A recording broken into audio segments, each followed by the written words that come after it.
प्रकाश संश्लेषण की परिभाषा।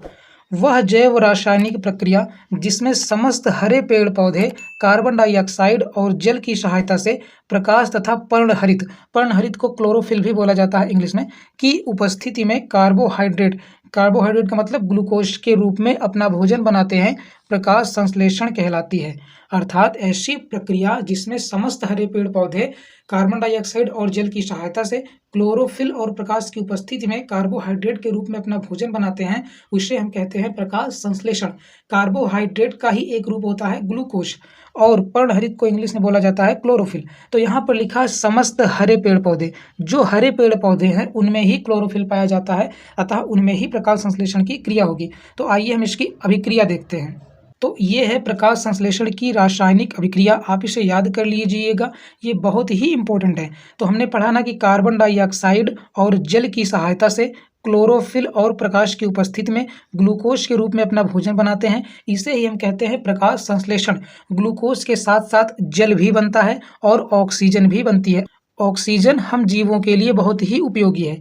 अब ये जो जल बनता है ये कहाँ जाता है? तो जो प्रकाश संश्लेषण के फलस्वरूप जल बनता है ये वाष्पोत्सर्जन की क्रिया द्वारा आसमान में चला जाता है, जो वर्षा कराने में सहायक होता है। तो आइए हम यहाँ से एक पॉइंट और देख लेते हैं। पौधे अपना भोजन कार्बोहाइड्रेट मतलब ग्लूकोज के रूप में बनाते हैं, जो पत्तियों में मंड यानी स्टार्च के रूप में संचित रहता है। ये एग्जाम में कई बार पूछा गया है और ये क्वेश्चन घुमा के पूछा जाता है। अगर एग्जाम में पूछा गया कि पौधे अपना भोजन किस रूप में बनाते हैं, तो कार्बोहाइड्रेट यानी ग्लूकोज के रूप में बनाते हैं। अगर पूछा गया कि पौधों में भोजन किस रूप में संचित रहता है, तो वो मंड के रूप में संचित रहता है। तो जब ये अपना भोजन बनाते हैं ग्लूकोज के रूप में, तो तुरंत तो इसका पूरा उपयोग कर नहीं लेंगे, तो जो इनका एक्स्ट्रा बचता है वो इनकी पत्तियों में मंड के रूप में यानी स्टार्च के रूप में संचित रहता है। आवश्यकता पड़ने पर पौधे उनका उपयोग करते रहते हैं। तो बनाते तो कार्बोहाइड्रेट के रूप में है, लेकिन पत्तियों में संचित किस रूप में होता है, तो वो मंड यानी स्टार्च के रूप में होता है। तो आइए हम प्रकाश संश्लेषण को एक डायग्राम से समझते हैं, बहुत ही आसान भाषा में। जैसे ये एक पौधा है, हरा पौधा है, इसका मतलब इसमें क्लोरोफिल पाया जाता है। इसे किस किस चीज़ की आवश्यकता है, तो हम मनुष्यों द्वारा इसे कार्बन डाइऑक्साइड गैस मिल जाती है, और जड़ों द्वारा इसे जल और खनिज लवण मिल जाता है, और यहाँ से सूर्य का प्रकाश मिल जाता है।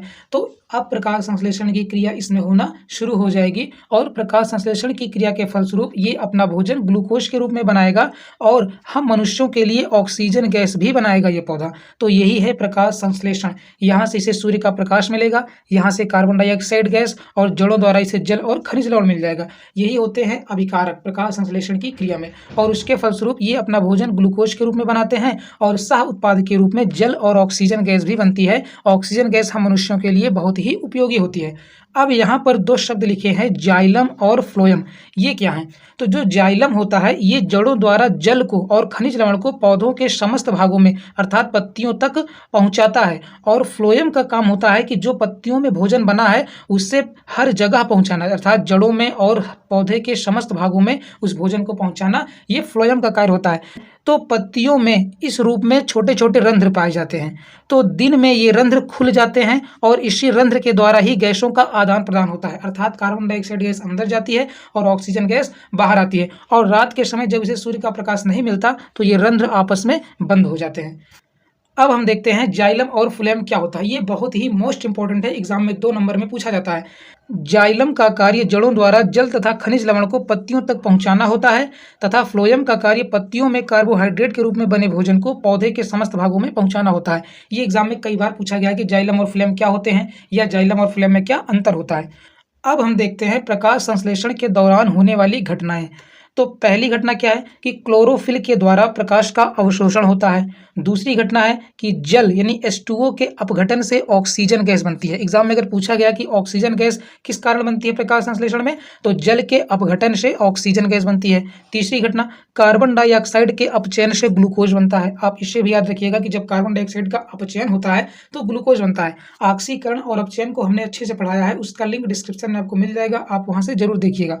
और अंतिम उत्पाद ग्लूकोज बनता है। अगर पूछा गया एग्जाम में कि प्रकाश संश्लेषण में अंतिम उत्पाद क्या बनता है, तो ग्लूकोज बनता है, और इसके साथ साथ सह उत्पाद के रूप में जल और ऑक्सीजन गैस भी बनती है।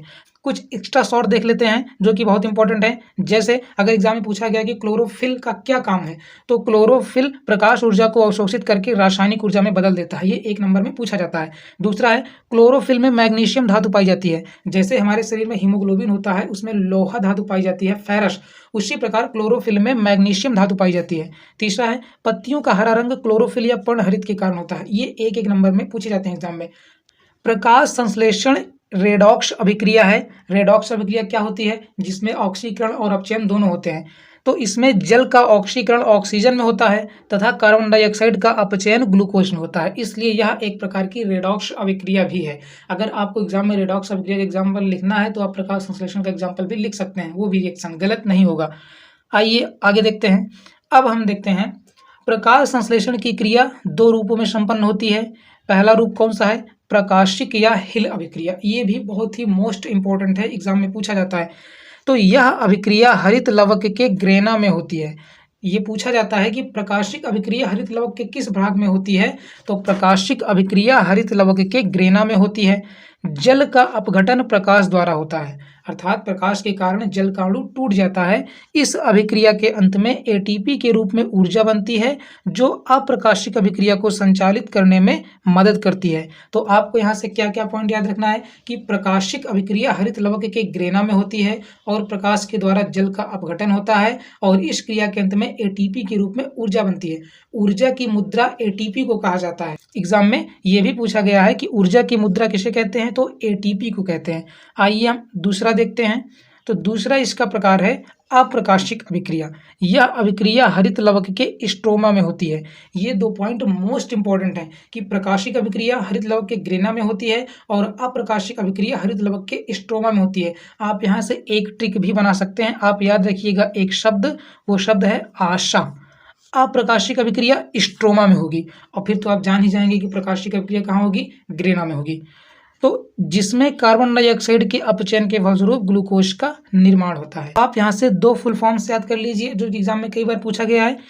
एटीपी का फुल फॉर्म होता है एडिनोसिन ट्राइफॉस्फेट और एडीपी का फुल फॉर्म होता है एडिनोसिन डाइफॉस्फेट। प्रकाश संश्लेषण में जड़ों द्वारा जल केशिका क्रिया द्वारा ऊपर चढ़ता है। ये भी विकल्प के रूप में पूछा जाता है कि जड़ों द्वारा जल किस क्रिया द्वारा चढ़ता है? तो केशिका क्रिया द्वारा चढ़ता है। जैसे जब कोई दीपक जलता है तो उसकी बाती से जैसे तेल चढ़ता है, वो भी केशिका क्रिया द्वारा ही ऊपर चढ़ता है। दीपक में जो तेल ऊपर चढ़ता है बत्ती की सहायता से, वो केशिका क्रिया द्वारा ऊपर चढ़ता है। वैसे ही पेड़ पौधों में जड़ों द्वारा जल चढ़ता है। दूसरा पॉइंट, सूर्य से ऊर्जा हमें विकिरण द्वारा प्राप्त होती है। ये पॉइंट भी आप याद रखिएगा। अब हम देखते हैं प्रकाश संश्लेषण के लिए आवश्यक कच्चे पदार्थ कौन कौन से हैं। तो पहला तो प्रकाश है जो कि बहुत जरूरी है। तो आइए इसे पढ़ते हैं। प्रकाश संश्लेषण के लिए सूर्य का प्रकाश आवश्यक है। इसकी अनुपस्थिति में रात्रि के समय प्रकाश संश्लेषण की क्रिया नहीं होती है। अब यहाँ से मोस्ट इंपॉर्टेंट आप याद रखिएगा पॉइंट, बैगनी, नीला तथा लाल रंग के प्रकाश में पौधे प्रकाश संश्लेषण की क्रिया कर सकते हैं। आप याद रखिएगा। अब यहाँ से अगला पॉइंट है कि लाल रंग के प्रकाश में प्रकाश संश्लेषण की क्रिया सबसे अधिक होती है। ये एग्जाम में कई बार पूछा गया है विकल्प के रूप में कि किस रंग के प्रकाश में प्रकाश संश्लेषण की क्रिया सबसे अधिक होती है? तो लाल रंग के प्रकाश में।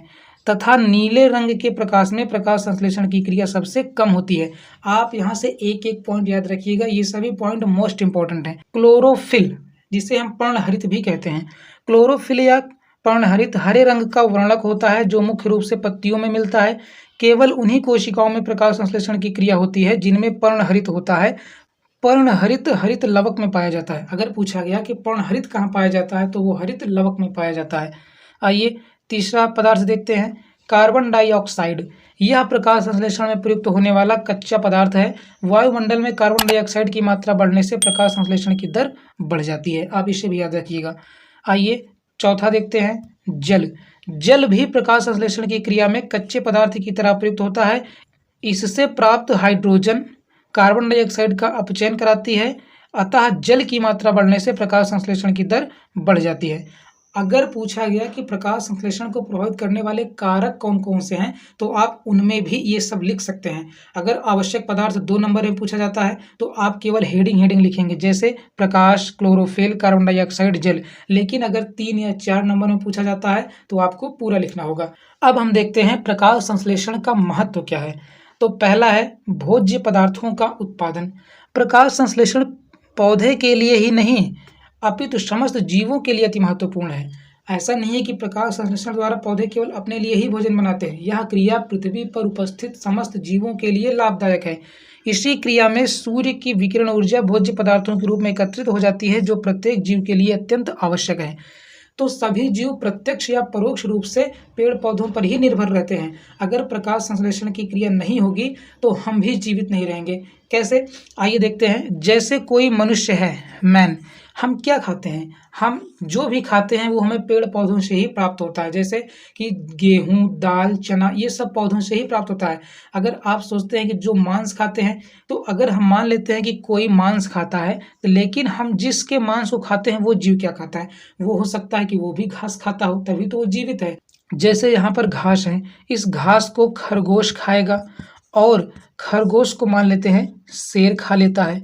तो मुख्य रूप से सभी लोग प्रत्यक्ष या परोक्ष रूप से पेड़ पौधों पर ही निर्भर रहते हैं। अगर इनमें प्रकाश संश्लेषण की क्रिया नहीं होगी तो ये ही नहीं रहेंगे, तो खरगोश नहीं रहेगा, शेर नहीं रहेगा, तो मनुष्य भी नहीं रहेगा। मनुष्य भी तो प्रत्यक्ष या परोक्ष रूप से पौधों पर ही निर्भर है। तो आइए हम दूसरा पॉइंट देखते हैं, ऊर्जा का स्रोत। सभी जीवों के लिए पादपों द्वारा निर्मित भोजन ही ऊर्जा का एकमात्र स्रोत है। हमने भी समझा, शरीर के लिए आवश्यक ऊर्जा भोजन से ही मिलती है। और इसके साथ साथ कोयला, तेल, पेट्रोलियम, डीजल आदि पुरातन काल में भूगर्भ में संचित ऊर्जा के स्रोत हैं, जो पादपों द्वारा ही निर्मित हुए हैं। जो डीजल, पेट्रोल, ये सब है, ये सब कहाँ से निकलता है? पृथ्वी के अंदर से निकलता है। और उनका निर्माण करोड़ों वर्ष पहले पेड़ पौधों के दब जाने के कारण ही हुआ है। तो अगर वो पेड़ तब ना होते तो पेट्रोल डीजल भी ना होता। तो प्रकाश संश्लेषण की क्रिया ऊर्जा की दृष्टि से भी बहुत ही महत्वपूर्ण है। आइए अब हम देखते हैं वायुमंडल का शुद्धिकरण। वायुमंडल में कार्बन डाइऑक्साइड और ऑक्सीजन गैसों का अनुपात प्रकाश संश्लेषण की क्रिया द्वारा नियंत्रित रहता है। कैसे? समस्त जीव श्वसन के लिए ऑक्सीजन गैस का उपयोग करते हैं और कार्बन डाइऑक्साइड गैस बाहर छोड़ते हैं, ये सबको पता है। अब हम जो कार्बन डाइऑक्साइड गैस छोड़ते हैं, इस कार्बन डाइऑक्साइड का उपयोग पौधे प्रकाश संश्लेषण में अभिकारक के रूप में करते हैं तथा उत्पाद के रूप में ऑक्सीजन गैस मुक्त करते हैं। इस प्रकार वायुमंडल में कार्बन डाइऑक्साइड तथा ऑक्सीजन गैसों का अनुपात स्थिर रहता है। जैसे यहाँ पर है मनुष्य, मनुष्य में सभी जीव आ जाएंगे, आप समझ लीजिएगा। और यहाँ पर है, मान लेते हैं पेड़ पौधे। तो हम क्या करते हैं, हम कार्बन डाइऑक्साइड गैस छोड़ते हैं बाहर, और पौधे क्या होते हैं, यही कार्बन डाइऑक्साइड गैस रिसीव कर लेते हैं और ये ऑक्सीजन गैस छोड़ते हैं, और वही ऑक्सीजन गैस हम मनुष्य यानी जीव जंतु ग्रहण कर लेते हैं। क्योंकि वर्तमान में पेड़ों की कटाई के कारण वृक्षों की कमी हो गई है, जिस कारण पृथ्वी पर कार्बन डाइऑक्साइड गैस की मात्रा बढ़ रही है, जिसे हम ग्लोबल वार्मिंग के रूप में देख सकते हैं। इसे हम किसी नेक्स्ट चैप्टर में पढ़ेंगे कि ग्लोबल वार्मिंग क्या होता है। अभी हम प्रकाश संश्लेषण ही पढ़ते हैं। अब हम देखते हैं कुछ प्रयोग हैं जो कि एग्जाम में बार बार पूछे जाते हैं। जैसे पहला प्रयोग है कि सिद्ध कीजिए कि प्रकाश संश्लेषण के लिए प्रकाश आवश्यक है। तो आइए इसे हम देखते हैं। पहले सामग्री क्या क्या है, गमले में लगा पौधा, काला कागज, विलयन आदि। आइए इसका प्रयोग देखते हैं हम। गमले में लगे पौधे को 48 घंटे के लिए अंधेरे स्थान पर रख देते हैं ताकि इसकी पत्तियां मंड रहित हो जाएं। सबसे पहले गमले में लगा एक पौधा लेंगे, उसे हम 48 घंटों के लिए एक अंधेरे स्थान पर रख देंगे ताकि उसमें जो भी मंड के रूप में भोजन बना है वो पूर्णतः समाप्त हो जाए, उसमें मंड ना बचे। अब पौधे की कुछ पत्तियों की दोनों सतहों पर क्लिप की सहायता से काला कागज से ढक देते हैं। अब हम पौधों की कुछ पत्तियों के दोनों तरफ क्लिप की सहायता से काला कागज लगा देंगे ताकि उस स्थान पर प्रकाश न पहुंच सके, ताकि इस पर सूर्य का प्रकाश न पड़े। इस पौधे को 6 घंटे के लिए धूप में रख देते हैं। अब हम इस पौधे को 6 घंटे के लिए धूप में रखेंगे। ढकी हुई पत्ती को पौधे से अलग करके क्लोरोफिल रहित करने के लिए इसे अल्कोहल में उबालते हैं। अब जो पत्ती हमने ढकी थी उसको हम पौधे से तोड़ लेंगे और उसको हम मंड रहित करने के लिए अल्कोहल के विलयन में उबाल लेंगे। इस रंगहीन पत्ती को आयोडीन के घोल में रखने पर हम देखते हैं कि पत्ती के वे भाग जिन पर सूर्य का प्रकाश पड़ता है नीले हो गए हैं, किंतु वह भाग जिस पर सूर्य का प्रकाश नहीं पड़ा, आयोडीन का कोई प्रभाव नहीं पड़ा। तो जब हम उस पत्ती पर आयोडीन डालते हैं तो जिस भाग पर सूर्य का प्रकाश पड़ा था वो भाग नीला पड़ जाता है। ऐसा क्यों? क्योंकि उसे सूर्य का प्रकाश मिलने के कारण वहां पर प्रकाश संश्लेषण की क्रिया हुई थी और वहां पर मंड का निर्माण हुआ था। इसीलिए आयोडीन के संपर्क में आते ही वो भाग नीला हो गया, और जो भाग हमने पेपर से ढक दिया था वहाँ पर सूर्य का प्रकाश नहीं पड़ा, तो वहाँ पर मंड बना ही नहीं, इसलिए वहाँ पर आयोडीन का कोई प्रभाव नहीं पड़ा। इससे स्पष्ट है कि मंड पत्ती के केवल उन्हीं भागों में बना जिन पर सूर्य का प्रकाश पड़ता है। तो हमारा अगला प्रयोग है, सिद्ध कीजिए कि प्रकाश संश्लेषण के लिए क्लोरोफिल आवश्यक है। ये सभी प्रयोग बहुत ही महत्वपूर्ण है, एग्जाम में कोई एक पूछ लिया जाता है। तो आइए इसे देखते हैं हम प्रयोग। तो इसे हम प्रयोग कैसे करेंगे? क्रोटन या कोलियम के पौधे की किसी एक चितकबरी पत्ती पर हरे, रंगीन और सफ़ेद प्रदेशों को अंकित कर लेते हैं। तो क्रोटन एक पौधा होता है जिसकी पत्तियां चितकबरी होती हैं, तो उसमें जो हरा भाग है पत्ती में, जो सफ़ेद भाग है, जो काला भाग है, उसे हम निशान लगा के अंकित कर लेंगे, चिन्ह लगा लेंगे कि इतना दूर कौन सा कलर है, इधर कौन सा कलर है। उसके बाद पत्तियों को मंड रहित करने के लिए गमले को 2 से 3 दिनों तक अंधेरे में रखते हैं। हम गमले को 2 या 3 दिन तक अंधेरे में रखेंगे ताकि उसमें जो भोजन बना है वो पूरा समाप्त हो जाए। अब गमले को तेज धूप में रखते हैं। 4 से 5 घंटे बाद 1-2 पत्तियों को तोड़कर अल्कोहल में उबालकर मंड के लिए आयोडीन द्वारा परीक्षण करते हैं। हम फिर से आयोडीन से परीक्षण करेंगे कि कहाँ कहाँ पत्ती में मंड बना है और कहाँ नहीं बना है। हम देखते हैं कि आयोडीन से पत्ती के केवल हरे भाग ही रंगीन होते हैं। अब जब हम पत्तियों पर आयोडीन डालते हैं तो हम देखते हैं कि जो भाग पत्ती का पहले से हरा होता है वो भाग ही नीला होता है, शेष भाग नीला नहीं होता। ऐसा इसलिए क्योंकि हमने पढ़ रखा है कि पत्ती का जो भाग हरा होता है वहीं पर केवल क्लोरोफिल पाया जाता है। क्योंकि क्लोरोफिल की उपस्थिति के कारण केवल इन्हीं स्थानों पर मंड बनता है। पत्ती के उन भागों में जहां दूसरे रंग की धारियां थीं वहां रंग नीला नहीं पड़ता, क्योंकि उन स्थानों पर मंड नहीं बना था। इसका यही रीजन था, क्योंकि जो पत्ती का भाग पहले से हरा था वहां पर क्लोरोफिल था, तो सूर्य का प्रकाश मिलने के कारण वहां पर प्रकाश संश्लेषण की क्रिया हुई, तो आयोडीन डालने पर वो भाग नीला पड़ गया। शेष पत्ती के भाग में क्लोरोफिल नहीं था, तो वहां पर प्रकाश संश्लेषण की क्रिया हुई ही नहीं, तो वहां पर मंड बना ही नहीं, तो आयोडीन डालने पर भी कोई प्रभाव नहीं पड़ा। जैसे ये पत्ती है, ये दूसरा भाग, हम मानते हैं कि ये जो भाग है यहाँ पर पर्णहरित नहीं है, यहाँ पर पर्णहरित नहीं है। और जब हमने इसे प्रकाश में रखा, प्रकाश में रखने के बाद ये जो भाग थे इन पर आयोडीन का कोई प्रभाव नहीं पड़ा, लेकिन जो शेष भाग था आयोडीन डालते ही ये नीला पड़ गया। आइए अगला प्रयोग देखते हैं। सिद्ध कीजिए कि प्रकाश संश्लेषण के लिए कार्बन डाइऑक्साइड गैस आवश्यक है। तो आइए इसे देखते हैं। सर्वप्रथम गमले में लगा एक पौधा लेते हैं। इसे मंड रहित करने के लिए 32 से 48 घंटे तक अंधेरे में रखते हैं। सेम प्रोसेस ताकि इसके अंदर का पूरा मंड समाप्त हो जाए। उसके बाद एक चौड़े मुंह वाला बॉक्स लेते हैं, मतलब डिब्बा, जिसमें KOH पोटेशियम हाइड्रोक्साइड का घोल भरा होता है। बॉक्स के कार्क मतलब होता है ढक्कन को बीच से काट देते हैं तथा पौधे की किसी एक पत्ती का आधा भाग कार्क के अंदर तथा आधा भाग कार्क के बाहर रखते हैं। इस उपकरण को 2 से 3 घंटे के लिए धूप में रखते हैं। उसके बाद इस पत्ती को तोड़कर अल्कोहल में डालते हैं। मंड परीक्षण करने के लिए पत्ती के ऊपर पोटेशियम आयोडाइड गिराते हैं। हम देखते हैं कि पत्ती का वह भाग जो कार्क के बाहर था नीला हो जाता है तथा जो भाग कार्क के अंदर था वैसे ही रहता है, अर्थात उस भाग पर आयोडीन का कोई प्रभाव नहीं पड़ा। आइए इसे हम फिगर से समझते हैं। जैसे ये पूरा उपकरण है, ये एक डिब्बा है और ये इसका कार्क है। हमने इसे बीच से काटा और इस पत्ती का आधा भाग कार्क के अंदर रखा और आधा भाग कार्क के बाहर रखा। अब इस उपकरण को 2 से 3 घंटे के लिए हम धूप में रख देते हैं। तो पत्ती का जो बाहर वाला भाग था इसे वायुमंडल से कार्बन डाइऑक्साइड गैस मिल गई, यहाँ पर प्रकाश संश्लेषण की क्रिया हुई और यहाँ पर मंड बना। तो जब हमने इसके ऊपर पोटेशियम आयोडाइड डाला तो यहाँ पर पहले से मंड उपस्थित था, इसलिए ये भाग हमारा नीला पड़ गया। लेकिन जो पत्ती का भाग डिब्बे के अंदर था उसे कार्बन डाइऑक्साइड गैस नहीं मिली।